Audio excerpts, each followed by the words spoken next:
오늘은 데살로니가전서 5장 1절에서 11절까지 말씀입니다. 어제는 죽음이 끝이 아니고 예수 그리스도의 부활처럼 우리도 부활의 소망이 있기 때문에 이 죽음을 경험할 때 우리에게 위로가 될 수 있다라는 그런 말씀을 나눴습니다. 그리고 오늘 본문은 죽음까지 가지 않고 살아있을 때 재림하시는 예수 그리스도에 관해서 말씀하고 있습니다. 그런데 예수님께서 언제 오실지는 아무도 알 수 없다라고 1절에서 말씀하죠. 그래서 때와 시기에 관해서는 너에게 쓸 것이 없다. 왜냐하면 주님이 언제 오실지는 알지 못한다라는 거예요. 그래서 어떻게 오시는지 표현하고 있냐면 2절에 보니까 주의 날이 밤에 도둑같이 이를 줄을 너희 자신이 자세히 알기 때문이다. 그래서 쓸 것이 없다라고 말해요. 도둑이 주인에게 나 몇 시에 침입하겠다 뭐 이렇게 말해주고 오는 경우는 없죠. 그건 누구나 아는 상식이기 때문에 이전에 말씀하는 것처럼 주의 날이 밤에 도둑같이 이를 줄을 너희 자신이 자세히 알기 때문에 그 시간에 대해서는 때와 시기에 대해서는 말할 것이 없다라고 말하고 있죠. 그런데 지금 도둑이 들지 않았기 때문에 평안하다, 안전하다, 걱정하지 마라 이렇게 말할 수는 없다라는 겁니다. 그러니까 때와 시기를 알지 못하는 것 때문에 평안해, 안전해 라고 말할 수는 없다는 거예요. 늘 깨어 있어야 된다는 거죠. 근데 3절에 보니까 그들이 평안하다, 안전하다 라고 말하는 사들이 꼭 있다라는 거예요. 근데 그때 임신한 여자에게 해산의 고통이 이른 것 같이 멸망이 갑자기 그들에게 이르게 될 것이다. 그러니까 주님이 오시는 날이 언제인지 알지 못하기 때문에 우리는 깨어 있어야 되는데도 무뎌질 때가 있어요. 괜찮아. 평안하게 생각해. 안전하다고 여겨. 하지만 그때 주님이 오신다는 사실을 그래서 임신한 여자가 해산의 고통이 이름과 같이 갑자기 임하게 될 거기 때문에 그렇게 평안하다 안전하다 말할 수 없다라고 말씀하고 있죠. 그래서 오늘 본문 말씀 6절과 8절에 보면 깨어서 정신을 차려라. 6절 하반절에 나오죠. 정신을 차려라. 8절에도 보면 우리는 낮에 속하였으니 정신을 차려라. 이렇게 말씀하고 있습니다. 괜찮아, 안전해, 평안해 라고 여기다가 갑자기 심판이 임할 수 있으니 그러지 않도록 정신을 차리고 깨어 있으라. 이것이 우리에게 주는 말씀인 것입니다. 그래서 오늘 말씀을 우리가 생각해 보면 오늘 말씀이 우리에게 주는 메시지는 주님이 언제 오실지 알지 못하지만 분명히 오신다는 거예요. 그렇기 때문에 우리가 정신 차리고 깨어 있어야지 괜찮아, 평안해, 안전해 이렇게 말하면서 위로해주고 그렇게 자는 자들처럼 살아가지 말라고 말씀하고 있는 겁니다.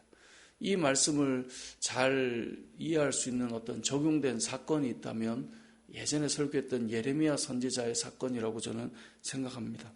예레미야는 눈물의 선지자였죠. 눈물을 흘리며 하나님의 말씀을 떠나 죄악을 향해 나아가는 이스라엘 백성을 향해 하나님의 심판의 메시지를 전했던 사람이 예레미야였습니다. 그런데 예레미야가 그렇게 눈물로 심판의 메시지를 외칠 때 그 당시에 가장 핫했던 인물은 바스훌이라고 하는 제사장이었습니다. 그때 당시에 이 요시야 왕 때였는데요. 율법서를 발견하게 돼서 이 전무후무한 이 유월절 절기를 지키게 돼요. 그러니까 유월절 절기를 그렇게 지켰기 때문에 제사장은 그 당시에 위치나 입지가 상당히 높았을 것입니다. 다들 제사장을 좋아했고 또 제사장의 메시지를 기쁨으로 받아들였을 거예요. 근데 그때 당시에 등장했던 인물이 바스훌인데요. 바스훌은 예레미야가 죄에 대해서 심판에 대해서 회개에 대해서 선포할 때 어떻게 그렇게 두려움을 조장하느냐라고 말하면서 예레미야를 잡아다가 목에 착고를 채워서 가둬버려요. 그러니까 그 두려움이 온다, 또 위기가 온다, 죄에 대해서 심판이 온다 이런 말 하지 말라는 거예요. 하나님이 우리의 하나님이신데 뭘 우리를 심판하고 우리가 그런 어려움을 당한다고 생각하느냐. 바스훌은 위로를 주고 또 힘을 주고 걱정할 것이 없다. 하나님이 우리의 하나님 아니시냐. 이런 말씀을 전하라고 예레미야에게 권했던 사람이었죠. 그래서 자꾸 두려움을 주지 말라, 두려움을 심어주지 말라, 좋은 말 해주라 이렇게 말했던 사람이 바스훌이었습니다. 그래서 이렇게 외쳤던 바스후를 향해서 예레미야가 예레미야 20장 3절에 보면 이렇게 말해요. 여호와께서 너의 이름을 바스훌이라 아니하시고 마골 미사빕이라 하시느니라. 예레미야 20장 3절이에요. 마골 미사빕의 뜻은 뭐냐면 사방에서 두려움이 온다라는 그런 뜻입니다. 사실 죄에 대한 심판의 메시지는 예레미야가 전했죠. 그러니까 예레미야의 메시지는 두렵게 만들었어요. 반면에 바스훌은 사람들에게 위로해 주었어요. 너희는 망하지 않는다. 하나님께서 너희의 아버지가 되시는데 너희가 어떻게 망하겠느냐. 위로의 메신저였거든요. 그런데 사방에서 두려움이 몰려온다라고 하는 마골 미사빕이라는 이름은 두려움을 주었던 예레미야가 아니라 바스훌에게 하나님이 그 이름을 부여했어요. 왜 그럴까요? 이스라엘 백성들이 죄에 대해서 심판에 대해서 회개하고 돌이켜 사는 건데 괜찮아.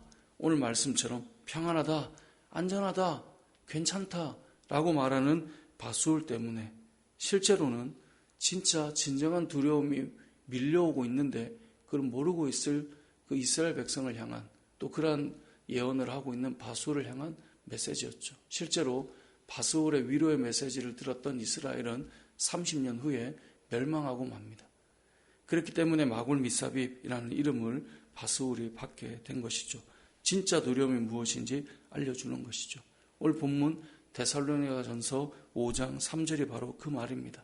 그들이 평안하다, 안전하다 할 그때에 임신한 여자에게 해산의 고통이 이름과 같이 멸망이 갑자기 그들에게 임하게 될 건데 그런 때 결코 피하지 못하게 될 것이라는 거예요. 왜요? 괜찮다라고 말해왔기 때문에 그렇다라는 겁니다. 그래서 오늘 말씀은 뭐라고 말합니까? 깨어서 정신을 차려야 된다. 정신을 차리고 있어야 된다. 그래서 8절에 보면 우리는 낮에 속하지 않았느냐. 정신을 차리고 믿음과 사랑의 호심경을 붙이고 구원의 소망에 투구를 쓰자. 이 호심경을 붙이고 투구를 쓴다는 말은 믿음과 사랑의 삶을 살아야 되고 구원의 확신을 가지고 살아야 된다. 이 말을 지금 하고 있는 것입니다.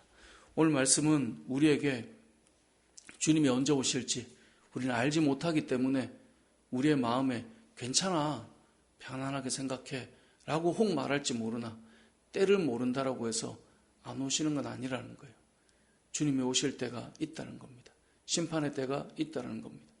그렇기 때문에 우리는 밤에 속한 자들처럼 영적으로 잠자지 말고 영적으로 깨어 있어야 되고 성령 안에서 민감할 수 있어야 되고 그 민감함 가운데 어떻게 해야 된다고요? 정신을 차리고 살아 있어야 된다라는 것을 기억해야 된다는 것이죠. 저와 여러분이 이 땅을 살아갈 때 밤에 속한 자처럼 영적으로 잠들어 있지 않고 성령 하나님께 민감하지 못한 채 취하여 있는 자들처럼 살아가지 않고 낮에 속한 자처럼 서로를 일깨우고 정신을 차리고 주님이 언제 오실지 우리가 깨어서 주님을 맞이할 수 있는 믿음의 사람으로 잘 살아서 그날이 왔을 때 지금 안전하다 하다가 그날이 두려움으로 찾아오는 것이 아니라 지금 깨어서 그날을 기쁨으로 맞이할 수 있는 저와 여러분의 삶이 되시길 주님의 이름으로 축복합니다. 아멘.